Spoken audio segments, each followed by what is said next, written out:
Okay, Blighty Boxing with Frank Warren and Queensbury Promotions. We're here in Bushy at the fantastic facility of trainer Josh Burnham. Now we're here with one of Frank's very recent signings, Jonathan Kumuteo. Jonathan, how are you? I'm fine, thank you. And yourself? Yeah, thank you for coming in today. I'm all good. And we might point out that this interview was actually delayed because Jonathan wanted to go to the barber's and have his hair done first. Come on. And yeah, I can see it must have taken a few hours. Something like that. You have to look presentable, you know what I'm saying? Absolutely, image is everything. Now, there's a few places to go with you.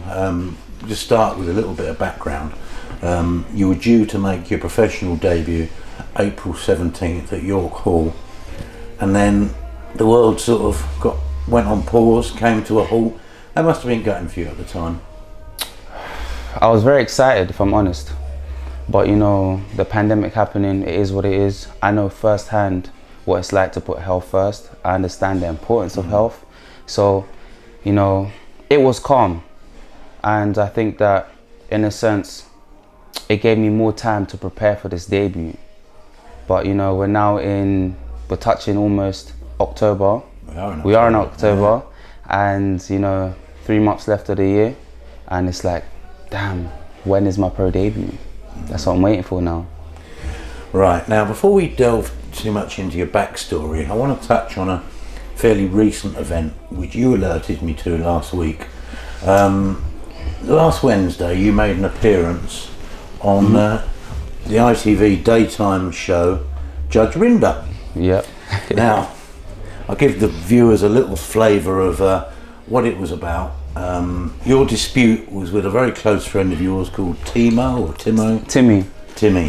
And you had a prized possession of it's either a Land Rover or a Range Rover, one of the two. Yeah, Range Rover. And you let him drive it uninsured, and he proceeded to crash it through a big metal gate in the dark. You accumulated something like nudging $3,000 worth of damage, which you obviously potentially felt he was responsible for. Yeah. Now, it's a bit of a historical case for Judge Rinder because this actually happened 2 or 3 years ago. And Judge Rinder decided to preside over the case. Now, when I spoke to you on the phone the other day, you said that ITV were looking at a number of options to get you on TV. Yeah. Why was that? They actually reached out to myself and Timmy. They wanted us to go on different programs. Why? Such as... Do they know you? Or? I think from social media, you know, we have I would say we are some social media personalities. We're definitely characters. And a few other producers reached out to us. What are we talking? Loose Women? I'm a Celebrity? What? We're talking Love Island. Love Island. Yeah, and we actually turned it down. We weren't interested in Love Island, and then they offered a few other shows and I said, nah. And then one of the producers rang me up and they said, what about Judge Rinder? And I've never actually watched it before. So then I was like, what's that? They said, oh, it's the UK version of Judge Judy. And then, you know, I said, okay, tell me more. She said, do you have any disputes with anybody? Has anybody ever done anything to you? Straight away, I remembered when you crashed my Range. So I said, you know what, it's time for payback. And then, you know, I spoke to him, we made it happen. But, you know, it wasn't a thing where I called Judge Rinder and I said, oh, I'd like to sue my friend. They actually reached out to us and, you know, it was in the past, we left it in the past. So was there never any dispute between the pair of you in the sense that you were going, come on Tim, you owe me $3,000? Was there anything like that always in the background, or was it just forgotten about? I mean, in 2016, 2017 there was, but then, you know, I had more important things to deal with, which was my health. And, you know, I had an operation beginning of 2017, which was my second operation, and then a third operation in November 2018. And for me, the focus was always to get my boxing career on track. So, you know, him being a great friend, in which he is,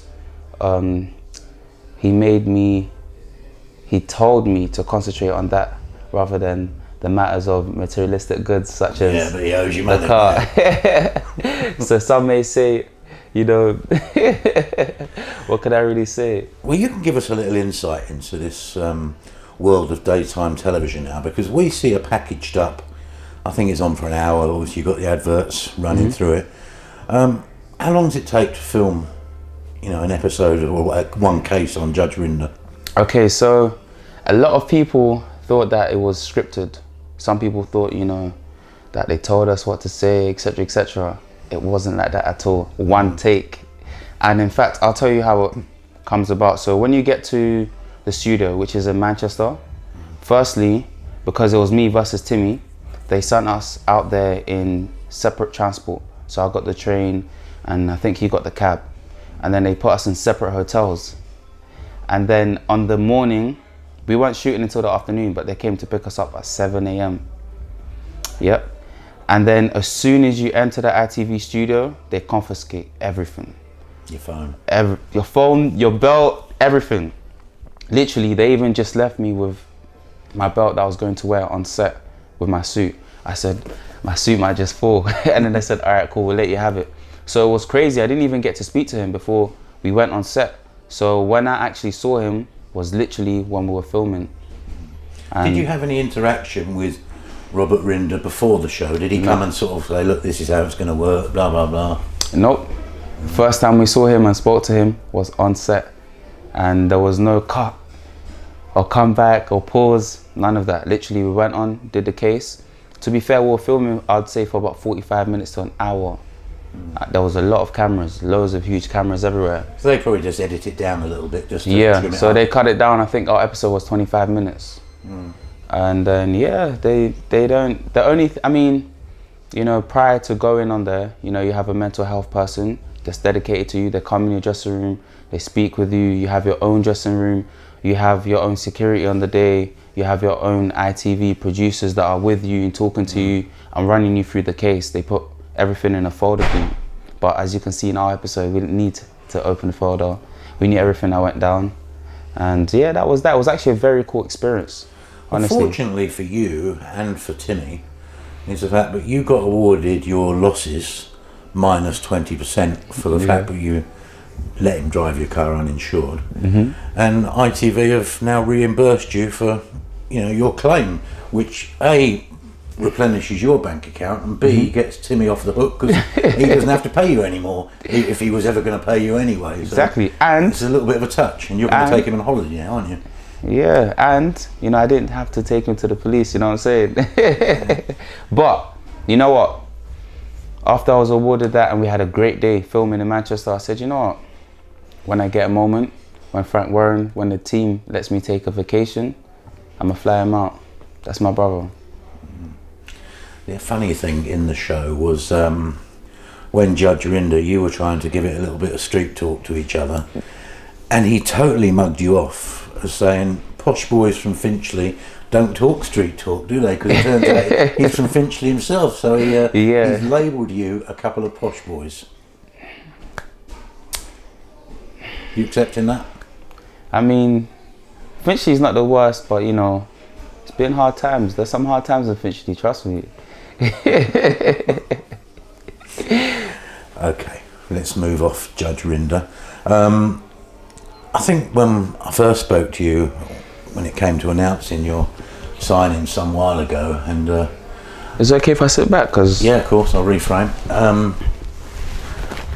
What quickly became evident was, like you said, the social media following that you have and enjoy. And at the time I was curious as to how you'd come to have that following, and at first you didn't say, and then you rang me back later and said, look, this is a score. I've got a following because I've shared my experiences of HS.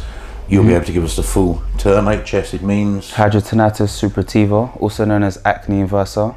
Yeah, of which you had this chronic condition which you've dealt with over a number of years. When did it first appear?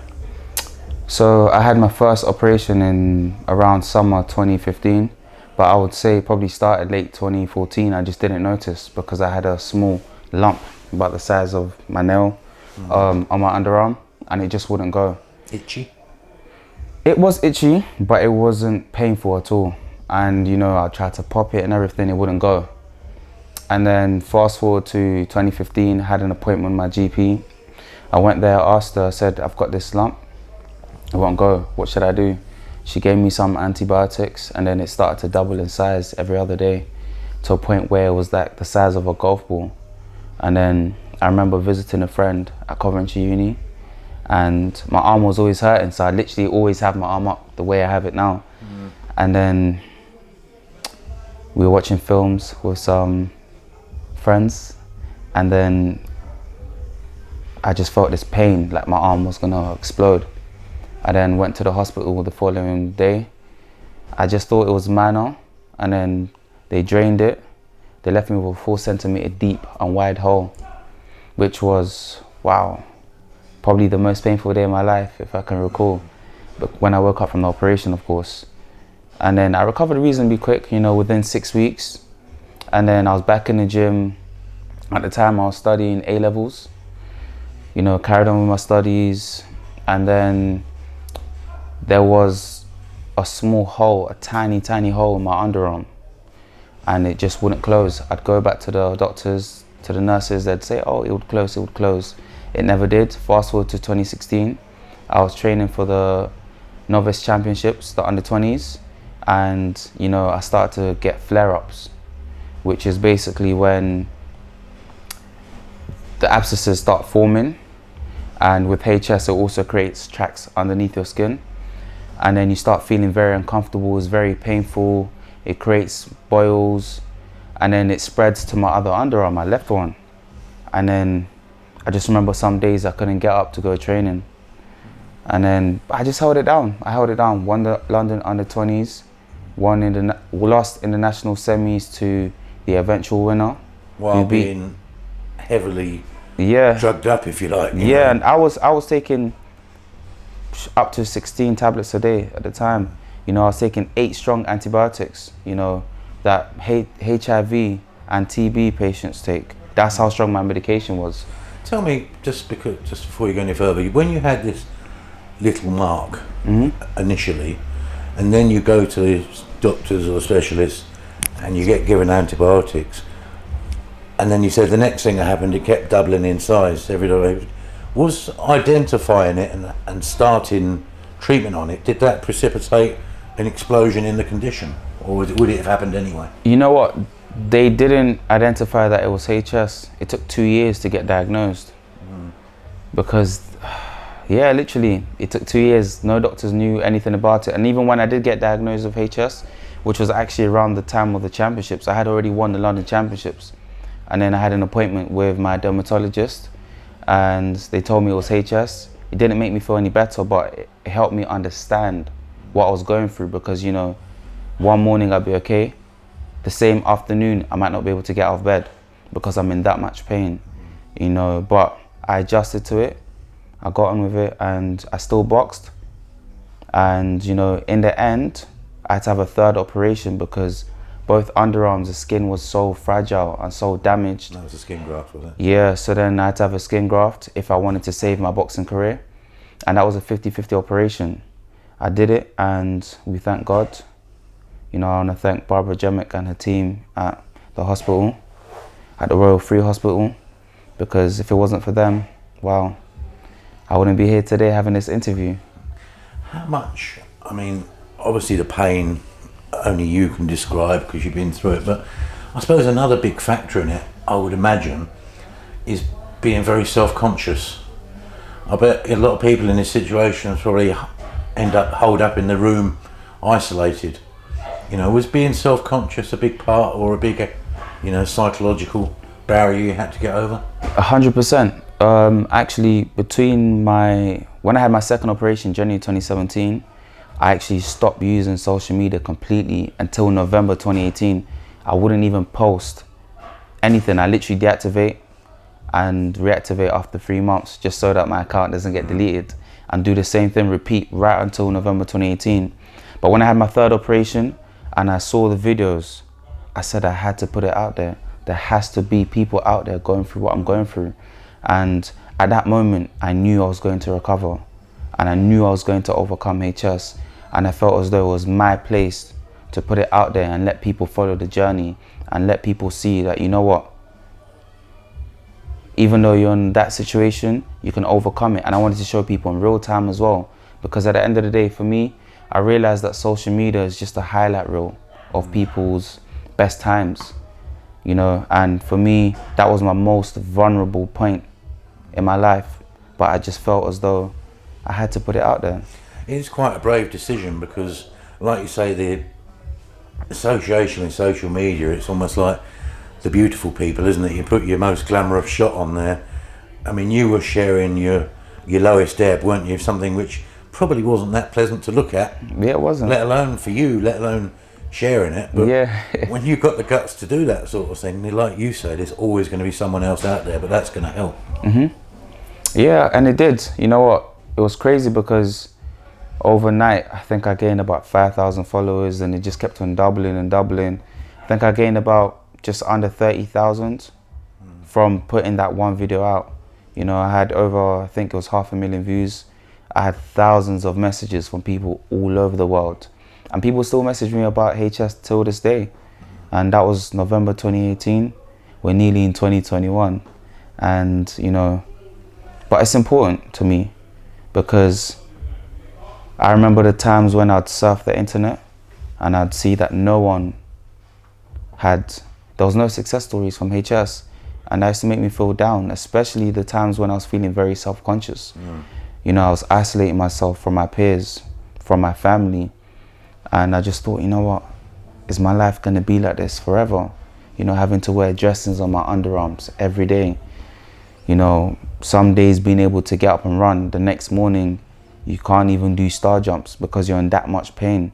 You know, having to take heavy painkillers that make you feel drowsy and make you feel like a zombie was tough. And in a sport where it's a contact sport, your arms are flailing around, and the awareness in your own mind, but these things could open.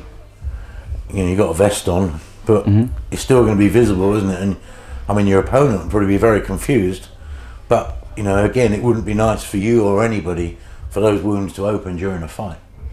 Yeah. Did it ever happen? No, the thing is, the wounds were very small wounds, so they were just small tears in my skin, you know, say tear there, etc. So it's not as though they ever really closed like that. It's just that I learned to prepare myself in a way in which it would stay dry for at least a couple of hours, if that makes sense. Yeah. You know, but and also as well, suffering from HS for so long, you can tell well in advance when you're going to get a flare up. You start feeling really uncomfortable in those particular areas. So we thank God it held up for a lot of my fights. However, I remember boxing in Cornwall, and I remember boxing in Cornwall in the national championships, and it was the morning of my fight, and I was in a lot of pain. And I just remember praying and saying, I need to box, like I really need this. And then I just popped some codadramol and some other painkillers, and I won my fight. And it was crazy because if I had actually told the doctor that I was on medication, I don't think I'd have been allowed to fight. As far as you've been told from the specialists and the hospital, the surgeons, is this over for you now, HS? Completely. You know, I'm so grateful, because at one point I thought it wouldn't be, but I haven't needed any treatment since my operation. That was November 2018. In February last year, 2019, the doctors gave me the green light. They said, you're good to go. And then, you know, I've since, you know, had several checkups. You know, at the time between my operation and February, I was being seen by a doctor every single day. You know, I was in hospital for about 2 weeks. And then when I came home, I had to go back to the hospital. They'd come and see me. And then once they gave me the green light, I haven't stopped since. I've been training, and more training, no pain, no having to take medication, nothing. Huge burden off your shoulders now, isn't it? 100%. And also, my doctor told me that when they ran a few blood tests at the time, that I was operating at about 50%. So I can only imagine the beast I'm going to be in the ring now, in my opinion. You know, if I can win London Championships on up to 16 tablets a day. Imagine now healthy, fit, strong, motivated, focused. It's going to be different. And we wait for that date. Your boxing story, I mean, how did a posh boy from Finchley end up in a boxing ring, you know, amateur boxing and everything else? I mean, what was the catalyst for you picking up the sport? Okay, seeing as you want to say I'm a posh boy from Finchley, before boxing I actually went to something called Sea Cadet Corps. And, you know, that's where I got my discipline from, if I'm honest.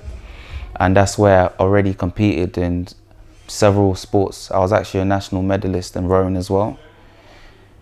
But in school, I used to think I was that guy. I used to walk around thinking I was the strongest. I was the best at everything. If there could be a winner, I'd always want to win. So then a few friends challenged me and they said, JK, seeing as you think you're the best, you're the strongest, come to the boxing gym, let's spar. And we'll see who's really got it, who's really that guy. At first, I wasn't interested. Took me a bit of convincing, if I'm honest. And then I went down and I fell in love. That was Finchley ABC, September 2011. I just felt I was home. And it's crazy because I feel as though I've always been a fighter in life.